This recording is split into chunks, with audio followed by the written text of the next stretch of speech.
Okay.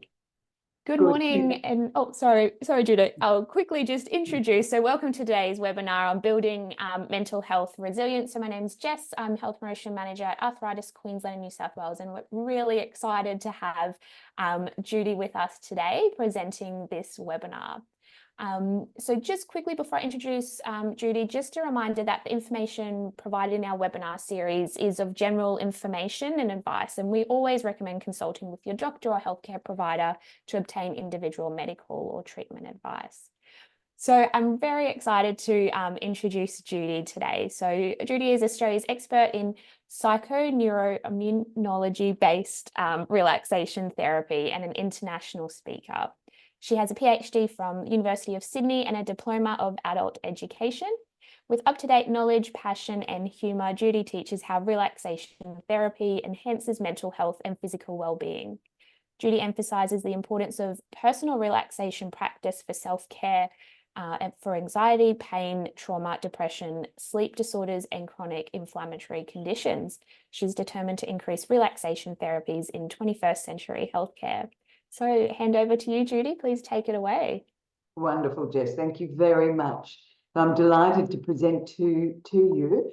I know that you have the choice. If you are happy to turn your cameras on, it makes it more personal for me.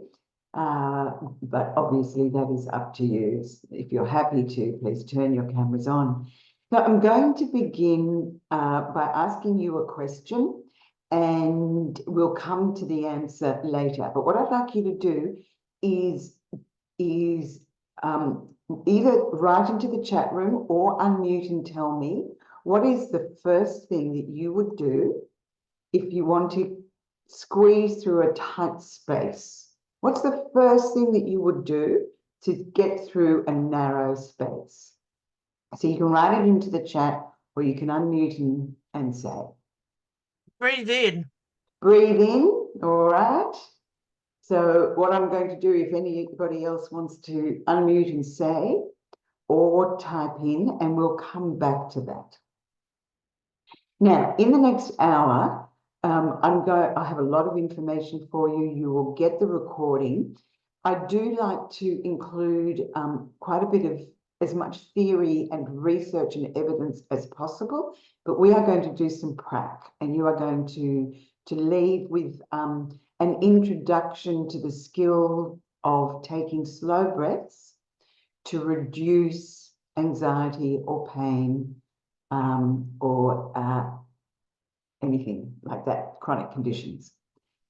I'm not going to spend a lot of time on this slide. It's something that you can look at later. Just some interesting little fun facts about respiration, because I'm going to be talking about slow breathing for pain relief. Well, it's a couple of important things. We actually, at a cellular level, get more energy from oxygen than we do from nutrition or from water. And that is evidenced by the fact that we can survive for up to 40 days on average with water, but without food. 40 days without food. 4 days without water. 4 minutes, up to 4 minutes without oxygen. Oxygen is the most important for life. It's primary, whereas water is secondary, food is tertiary. What's also really important, I'm going to highlight this line here, is that we inhale where comfortable and possible in and out through the nose. And it's more important to inhale through the nose. And that's because the hair and the mucus warms, filters, and moistens the air, because dry, cold, unfiltered air is not good for our lungs. So where possible, inhaling and exhaling through the nose. I also want you to think of the lungs as three-dimensional as they are. We're going to be thinking of the lungs. They go to the front of the body, the side of the body, the back of the body. Three-dimensional top and bottom. And we take something like close to 700 million breaths in an average 80-year life. So it's critically important. Okay, there is by the end of the hour, I want you to have the confidence to know that this is evidence-based. Taking slow breaths in and out through the nose has a lot of research to demonstrate its efficacy and its benefits. And there's a strong body of research of looking at slow breaths, different breathing techniques with all these different and more conditions. Okay. Some arthritis is autoimmune related. Many of it is stress related, certainly pain related. So there's plenty of research. And I'm not going to go again into too much detail, but this is an example. And when you get the recording, this is a direct link. So if you're interested in reading or at least having a brief look at some of the research, you can click onto this and it will take you to the journal article that looks how the patterns, the way in which we breathe. Are you a shallow breather? Do you take slow, deep breaths? The pattern and the rhythm are influenced by our emotions, and our emotions are influenced by the rhythm and pattern of our breathing. Now, that has been scientifically observed, and a lot of the research looks now at what's called connectivity in the brain. So the firing of different neurons across different areas of the brain.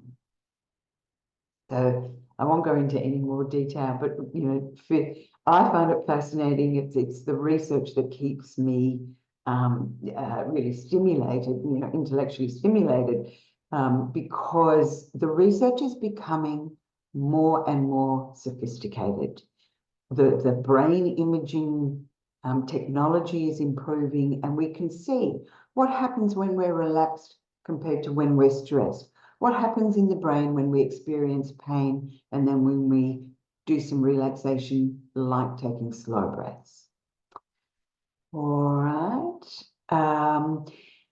This is another study, and Ravinder Jareth has done a lot of work in relaxation.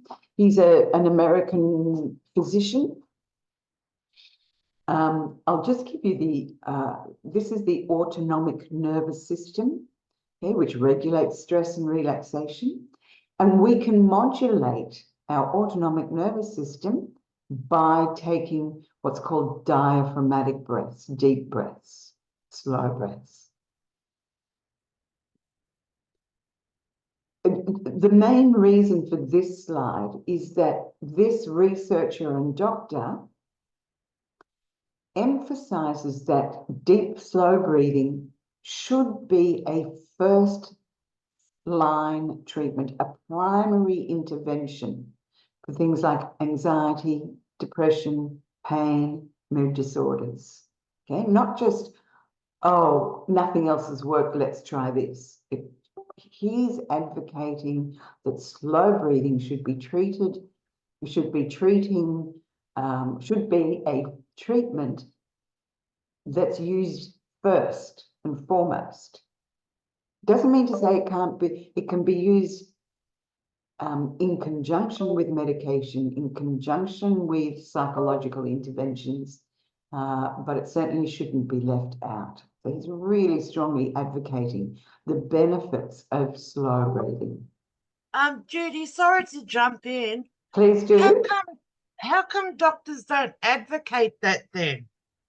Because all they want to do is throw tablets at you, and they don't mention anything about your breathing, or they just I've got depression and anxiety, but my doctor has not mentioned anything about my breathing, and it doesn't even come up. And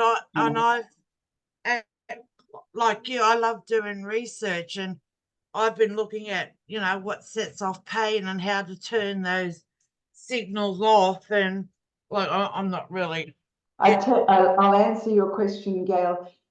Doctors, it's agonizingly slow. I've been doing this for over 25 years.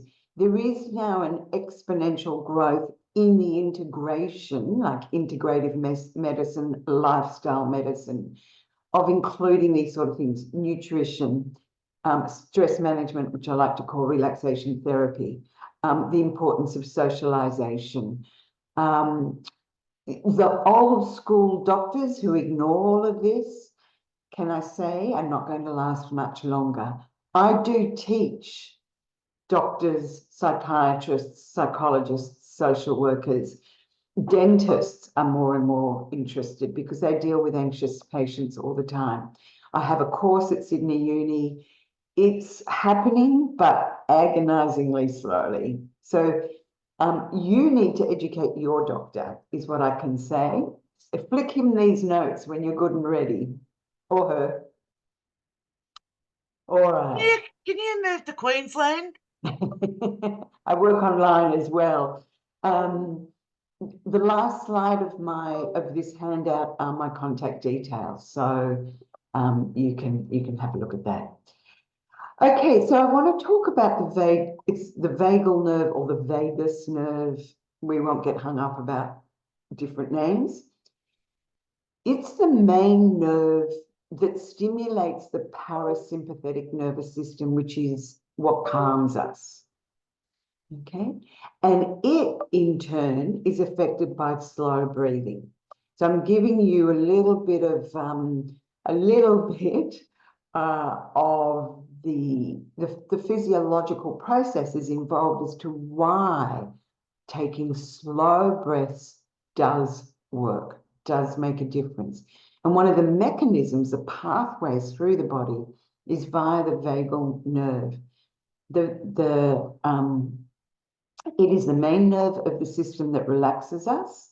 It's one of the 10 cranial nerves, so it comes up to, it's the lowest one, it comes up to the top of the neck. But what's amazing about this nerve is that it goes to our major organs, including our heart.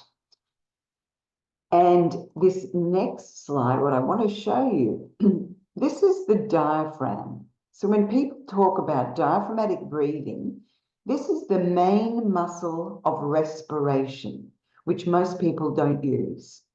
Okay, we breathe from up here instead of deeply down here. What happens, the yellow is the vagus nerve, and it goes through the diaphragm. It passes through. So here's the diaphragm, and the nerve fibers, different fibers of the nerve, pass through, just like the esophagus does. Okay. When we use the diaphragm, it stimulates the vagus nerve, which then stimulates our calm, relaxed parasympathetic nervous system. Okay. Is it possible, Judy, to manually massage the vagal nerve, like by rubbing your chest? No, but you can massage the diaphragm. It's difficult, but it's a great question. Taking slow breaths works the diaphragm, which massages all your organs in the abdominal cavity, your spleen, colon, everything else, abdomen. And it will massage, again, it's semantics. It activates the vagus nerve. It gets it doing what it should, and I'm going to talk about that right now. There is a lot of research, and I have presented with one of the main researchers, a man called Professor Gidron, Gidron, and I think this is the link to his article. There's research, time and time again, a good, strong body of research that demonstrates that if the vagus nerve isn't activated enough, it leads to disease. And that is a cause and effect. Now, we couldn't say cause and effect 5-8 years ago. But the research shows that if you don't take slow breaths, if you don't use the diaphragm, if the vagus nerve is not activated adequately, regularly, it increases the risk of chronic disease. And conversely, if you activate the diaphragm and the vagus nerve, it will reduce the risk of chronic diseases. And all of this can be done by taking slow breaths. Okay, so without going into too much of the scientific detail, but so that you know that this is well researched and understood and accepted, when we stimulate the vagus nerve by using the diaphragm, taking slow breaths, a whole lot of beautiful calming neurotransmitters are released. Anti-inflammatory chemical messengers from the immune system are released. And there's a better check on tumor markers or any, what's the word? Mutated cell before it gets to be cancerous. Okay, so what we know is that when the vagus nerve is in good condition and adequately stimulated, it reduces the risk of disease. That's cause and effect, not just that it's associated with or correlated with, but bang, bang. A lack of vagal nerve activity increases the risk of chronic disease. So here we have deep breathing or diaphragmatic breathing stimulates the parasympathetic nervous system, what calms us, via the vagal nerve. Okay, this is just more detail about how it relates to, say, rheumatoid arthritis. There is talk in amongst the scientific arena that perhaps, so when you said massage the vagal nerve, they're looking at an electrical nerve, vagal nerve stimulation to treat rheumatoid arthritis, because we know that a disruption of the autonomic nervous system is very much linked probably to most arthritis and most types of arthritis. Cardiovascular disease, CVD, cardiovascular disease, and all the mood disorders, the different types of anxiety and depression are common in amongst people who have, as you know, arthritis. And all of this is linked to the autonomic nervous system. The autonomic nervous system is split into two: your parasympathetic, which is calming, and your sympathetic, which is arousal. All right. So I don't want to go on too much about the science. I want to get on to the prac. There's some more research that you can have a look at. The links are there, so you control link and you can get directly onto the research article. All right. So let's have a look at some of the actually learning how to take slow breaths. And what we do know is that when we regularly take slow breaths, and the key is regularly, we know from good research, it's evidence-based, the benefits are evidence-based. It gives you greater control over your health and well-being. And in psychological terms, having control over your health, having control over anything in our lives is better for mental health. Okay, so I'm here based in Sydney. If I'm stuck in Sydney traffic and I can't move forward, I can't move back, can't turn left or right, it's beyond my control and it's exasperating. Okay, so when you have greater control, like having the choice and the control to take slow breaths, that alone by itself is better for your mental health. We also know that taking slow breaths, well, it's certainly non-pharmacological and non-invasive. There is a whole area of research that shows that taking slow breaths regularly, and I'll talk about how regularly, reduces the burden of the healthcare dollar. There is strong evidence, say in cardiac surgery, that people matched cohorts, control and intervention, slow breathing or relaxation, say in cardiac surgery, the intervention group leave hospital earlier. Their length of stay, LOS, is reduced, and that saves thousands of dollars per day per person. It's not only cheap and free to do once you're taught, it saves our economy. And that's studied by, you know, health economists. It's once you've learned it, it's free and it's portable. You can be in a meeting, you can be at a family gathering, you can be on the bus and take slow breaths. And people may not know. Okay. So this is a nice position to be in when you're practicing at home. But you can take slow breaths standing, you can take slow breaths sitting. So we'll do seated now. It's really nice to bend the knees if you want, rather than bend the knees like this, put a nice couple of pillows under your knees. It supports your lower back and it allows, it softens your abdominal musculature so you can breathe deeper. Now, when I teach, I have my trusty balloon. This is a very sophisticated teaching aid. And I want you to think of your torso as a balloon.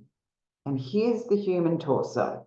The torso goes from the collarbone, the clavicle, down to your pubic bone and all the way around. It does not involve the shoulders. So we're not breathing like this. Okay. And this is our balloon. Now, what happens to a balloon when it fills with air? It gets bigger. And when a balloon is emptied of air, it gets smaller. Thinking of your torso three-dimensionally like a balloon, as we inhale, we're going to get bigger. And as we exhale, we're going to get smaller. All right, now if it helps, I'm going to take you through this in a minute. So just wait for me and we'll do it together. If you want, you can place one hand on your chest and one hand on your tummy, and that gets you in touch with whether you are expanding or not. And remember that taking slow breaths is a skill. It's like riding a bike, it's like driving a car, it's like putting in a catheter for nurses, or any skill requires regular practice to gain proficiency. And if I had $1 for every time I told people to practice regularly, there'd be a nice pile of dollars. All right, we're going to do the prac in a minute. I want to go through what you need to do first. So other than right now, when I'm going to take you through it, what I suggest when you get the notes, print this page out. Make sure you're not interrupted. Well, I do advocate hydrating. Have a glass of water in case you need to cough, but really good to hydrate. And I love that Jess is nodding because she's a dietitian and she knows. Don't be cold. So whether it's for security, even in the height of summer, you might want to like a sarong or a sheet, something light. Or limit all interruptions. Have a pillow under your head. Now the pillow should be the right height. So if it's too thick, your head will be like that. If it's too thin, your head will be back. So we want to keep the neck in line with the rest of the spine. If you're seated and in a chair, make sure your feet are on the floor.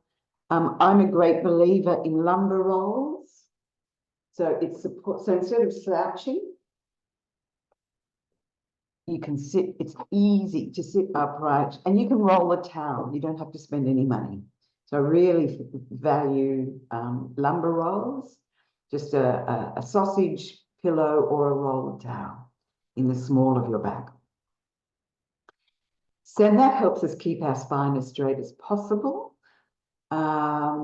Always go at your own pace. So I might be saying breathe in and you're still breathing out.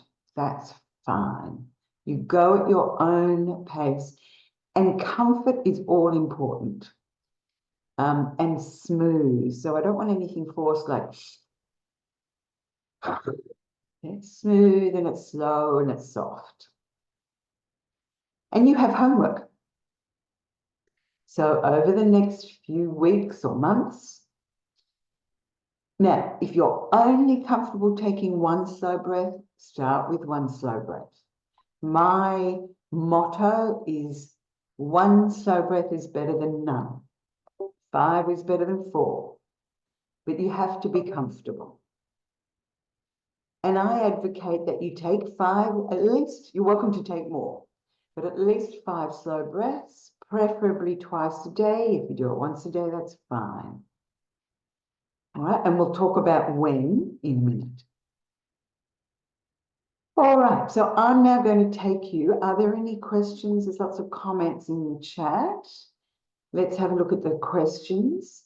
And what I'm going to get you to do is, Jess will tell me if there's any questions. Bring your buttocks back in the chair. Lower your shoulders. So we're not going to be breathing with our shoulders. I actually have a footrest so that my feet are really comfortable. You can put a book or a bag or something. I'm going to talk you through taking a few slow breaths. You go at your own pace. I will encourage you to close your eyes, but you can keep them open. So you have control over what you do. If you don't like the exercise, you can stop it. You can come back to it. So what I'll get you to do is sitting back. If you have glasses, you're more than welcome to take your glasses off. There's an immediate relaxation of the muscles on the bridge of the nose and temporalis. And I'll start to talk you through it. You make sure that you're comfortable and going at your own pace. To begin with, bear in mind that idea of your torso being a balloon. And we're going to start simply by bringing your awareness to your body on the chair. So become aware of the weight of your body and the buttocks on the chair. Notice the point of contact and at the back of the chair and with your feet. And it is perfectly normal for thoughts to be darting around. Become a little detached from your thoughts, maybe allow them to slip or melt away. And always bring yourself back to the awareness of the weight of your body on the chair. Allow other thoughts to slip away. In your own time, from a bird's eye view with your eyes closed, if you're comfortable, see yourself sitting on the chair. Notice your body on the chair, the weight, the position. And without changing anything, notice your breath. Stay the same. You're aware of your breath. Where does it start? Where does it go?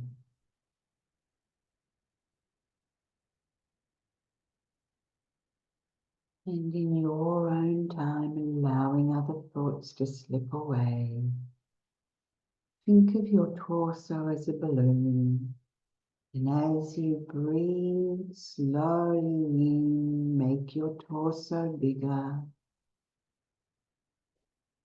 Exhale, empty, sink down.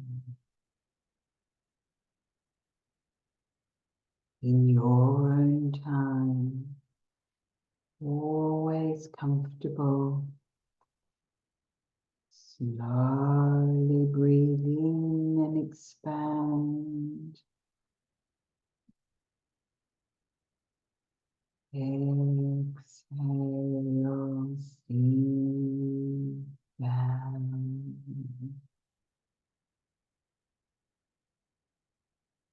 Allow thoughts to slip away and come back to expand as you inhale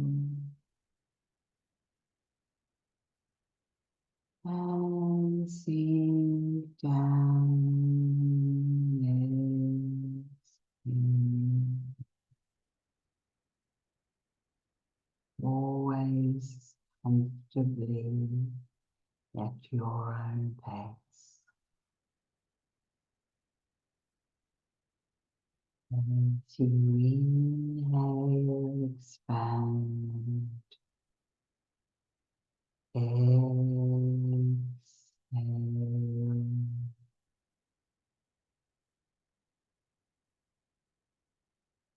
And now in your own time, take 3 slow breaths.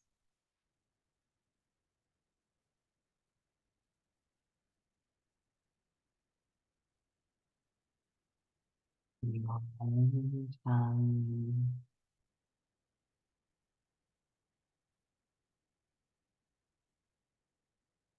Slowly. And making sure you're as comfortable as possible. When you're ready, after one more slow breath, keep your eyes closed and allow your breath to fall comfortably, naturally, effortlessly. And gently bring your awareness to how you feel now.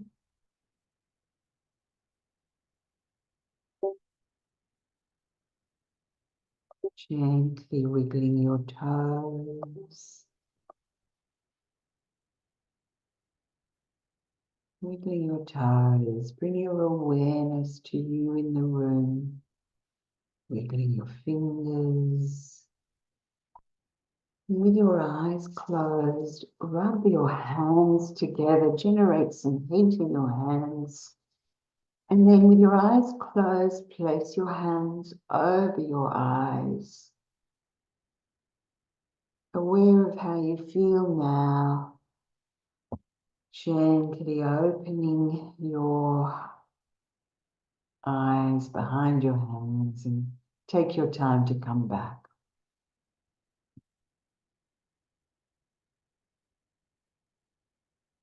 And without looking at the clock, just have a guess at how long that took. Unmute and tell me how long you thought it was, and then we'll discuss that experience. 5 minutes? Yeah, it was about 6 or 7, or from woe to go. All right. Now, I will answer Gail in the chat. Not being able to feel either your chest or your tummy move is simply because you're not breathing and you're not accustomed to it. So that's what I meant by it's a skill. Nobody can hop out onto a freeway the first time they drive. You will find that you will become slower, deeper, more comfortable, more movement, more expansion with the inhalation, more sinking down with the exhalation as you practice. It is not unusual for some people to feel more anxious, more tired, more panicky to begin with. And my recommendation is practice with one breath as often as you're comfortable. All right. So Gail, if that answers, let me know or put in another question. Excuse me. Yeah, that answers it. Thanks, Judy. Good, good. All right. Okay. Let's keep going on, and I am going to do another exercise in the same again, so that you have two practices before you go and do it regularly for yourselves. Okay. I mean, my whole business is about encouraging people to learn to relax and teaching medical and health professionals how to tell their patients to relax. We need to understand what is stress, and there's a misconception about stress. Stress is life. Without stress, there would be no life, because the true definition of stress is a demand placed upon us that requires us to adapt and change. Okay, and I'll give you examples of that. The breakfast you had this morning is a demand placed upon your digestive system to adapt and change. Get those gastric juices released. Get the peristalsis, the movement of the colon, to move the food along. Absorb the nutrients, eliminate the waste. The food is a demand placed upon our digestive system to adapt and change. Listening to a presentation like this is a demand on your concentration, on your analytical cognition, thought processes, memory, interest. Okay? Don't think about what you've got to do this afternoon. Don't think about what's for dinner tonight. The content, my presentation is a demand placed upon your cognitive processes, your thinking. Everything going from bright sunshine into a dimmer room is a demand placed upon your rods and cones and pupils in your optical system. Okay. Everything about life is a demand, is a stressor. When people say, I'm so stressed, what they mean is they're distressed. And distress arises from a reduction in the ability to cope with the demands placed upon us. Okay, and that's the crux of it. Now, coping is a spectrum from being slightly annoyed by this extra demand that I've got to do something for a relative that I really don't want to do. I'm a little bit annoyed, right through to major depressive disorder, can't get the doona off my head. So stress is a normal part of life. When we say I'm stressed, we mean I'm distressed. I'm not coping as well. In fact, I'm coping really badly. I'm not coping at all. And that's an important distinction. And I teach doctors and medicos and allied health professionals this very important difference. Eustress, not enough people know about eustress, which is good stress, stress that fires us up, motivates us. I've got a presentation with Arthritis Australia, Queensland, New South Wales. It's what allows us to reach our potential, to get satisfaction and be productive and contribute. So that's eustress. And if you think about it, EU is a Greek prefix and it means good. A euphemism, you put a better slant on something than it actually is. Euphoria, a good feeling. And I say this because I want to highlight, euthanasia means good death. That's what it means. Okay. So let's keep going. How much time? I'm actually going to skip this slide. You'll get it. You can read it. It's straightforward. And same with this one. Have a read of that. Chronic stress affects every part of our being, our mind, our body, our being. Okay, so what I'm going to do is now take you through another, exactly the same. We're going to do it again, taking slow breaths. So what I'll ask you to do once again, if you're happy to take your glasses off, bring your buttocks back in the chair, shoulders down, feet on the ground or on a book or whatever. I have a quick look. Yeah, just a couple of questions, Judy, Yes. before we continue. Gail had a really good question. Can eustress cause stress? Oh my. Oh, look, it could. Yes, yes, it can. And it's unique to each individual. So let's say, because our experiences, our perceptions change everything about us.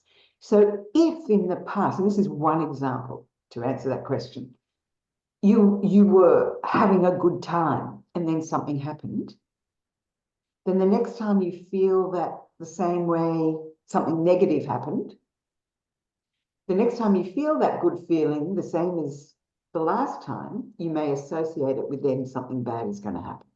Does that make sense? Yes.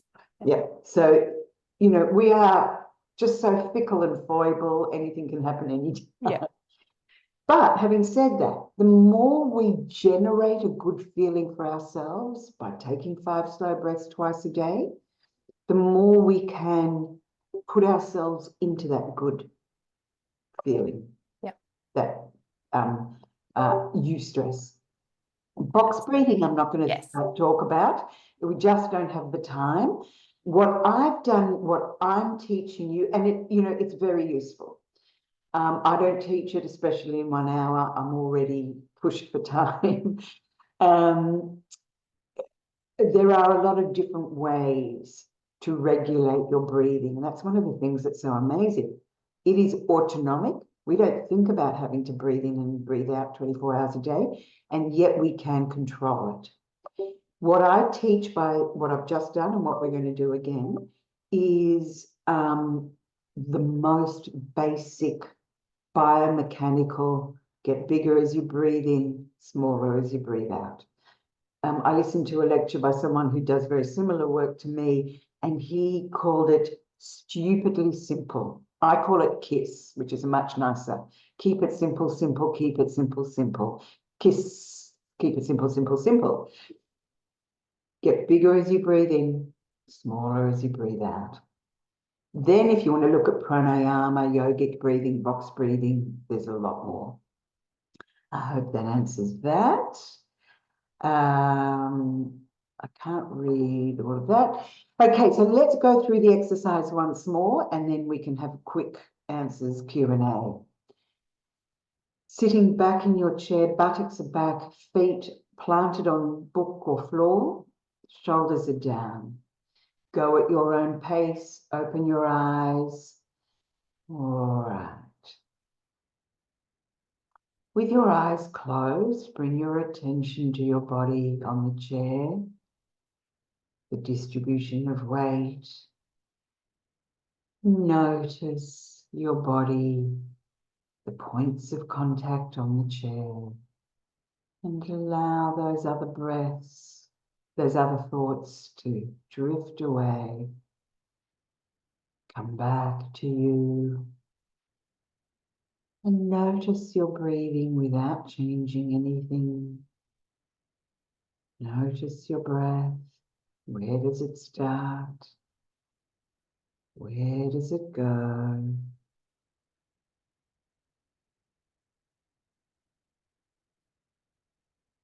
And now, in your own time, if you want to put your one hand on your chest, one hand on your tummy, as you inhale, expand.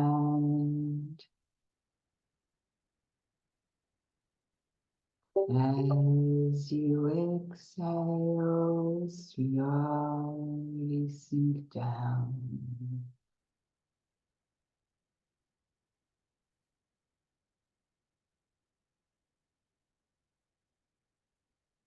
Inhale, expand.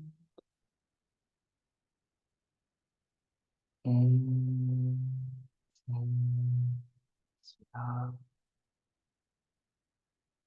slow. Take 5 slow breaths in your own time.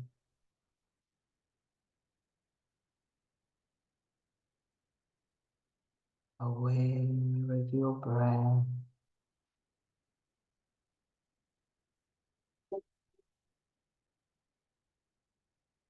And after 5 smooth, slow breaths, allow your breath to fall effortlessly, slowly.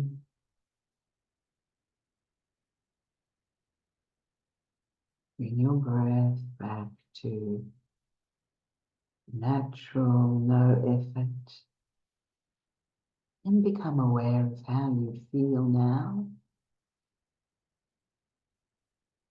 Notice how you feel physically.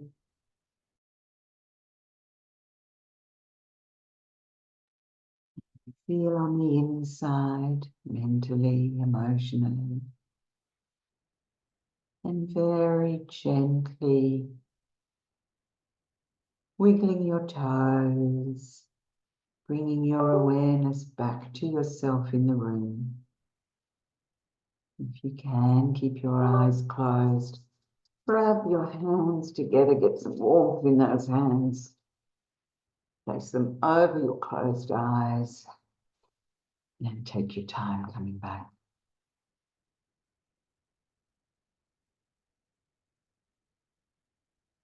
And that was about 5 minutes. So the point of taking you through it, we've got 9 minutes. If any, I'm so relaxed, I want to go to sleep. Okay, which brings me to what somebody else had in the chat room. If you have trouble sleeping, if you wake up at 3 a.m. and can't get back to sleep, lie with a pillow under your knees and one hand on your chest, one hand on your tummy, and take those slow breaths. And if you lose track and focus, that's okay. Come back and take another breath, and each breath at a time. Did anybody feel any difference between the second exercise and the first? And you don't need to write it, you can unmute and say it's quicker, easier.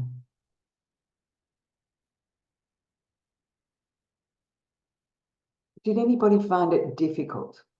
You could feel some movement in your tummy. Great. So if you get that kind of improvement after 2 exercises, imagine how you'll be next week, next month, next year. Because every night when you hop into bed, you're going to do this exercise. And then pick another time in the course of the day, whether it's the shower, if you shower in the morning, or waiting for the kettle to boil, or you pick a time that you do regularly every morning, and then when you when you hop into bed at night. All right. So one difference was that, Gail, you could feel some movement in your tummy, which is fantastic. Always think of your torso as that balloon, getting bigger as you breathe in, smaller as you exhale. Okay, so I'm going to go back to... I think there's a comment, but it may not have come through to everyone, but Heather had mentioned she almost fell asleep. So I guess that's great. It was very relaxing for her. That's the whole idea. Okay, would you do these breathing exercises when in pain? Yes. There is research that shows that it decreases. Now, the research does vary.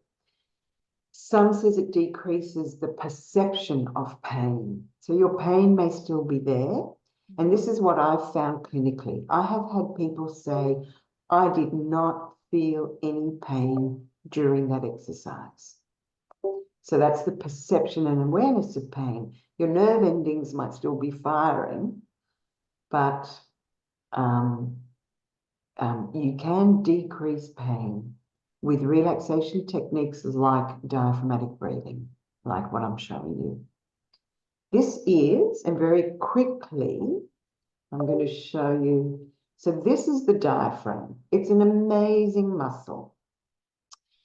When we inhale, so this is a diagram. When we start to inhale, So this diaphragm is relaxed. When we inhale, the diaphragm, it doesn't flatten completely, but it moves down and flattens a bit. And that enables the lungs to get bigger. There's our balloon getting bigger. As we exhale, the diaphragm relaxes and pushes the carbon dioxide metabolic waste out and makes the lungs smaller. All right, so that you'll get these notes. This is really good visual aid. Okay, so who said breathe in when you wanted to get through a small area? And what would you do now? I'd still breathe in, but I'd relax. No, Gail, you're going to breathe out and get smaller, like a balloon. And the reason I asked that question, and I have asked thousands of people that question, and I kid you not, 7 people have answered it correctly, have said breathe out. It goes to show that most of us, because we're stressed and distressed, and we've lost touch with our relaxed self, and we're told to suck it in all the time, we've forgotten that you get bigger when you breathe in like a balloon and smaller when you breathe out. Thousands and thousands of people have said breathe in, and they're wrong. All right, we have 5 minutes left. So is that when we're in a small space, we tend to breathe in to make ourselves smaller so we can squeeze through it? Now I get you. Yes. Sorry, maybe I didn't explain clearly enough. So people will say, yes, I'll breathe in because they're imagining that they're getting smaller. Whereas we should be breathing in, getting bigger. Okay, so there all right. So this is your homework. When you hop into bed at night, lie with your spine as straight as you comfortably can, knees supported, head supported, and take, whether it's 1 slow breath, 10 slow breaths, whatever is comfortable for you. And you will get my details. You are more than welcome to email me with questions or more information. I'm going to be talking to Jess about possibly doing some more of this because 1 hour is just too little. Oh, yes, please do some more. I love it. And can I come live with you for a week so I can get married? Yeah, thank you for the offer. All right, if there are any questions in the next few minutes, and if not, I can actually go back. I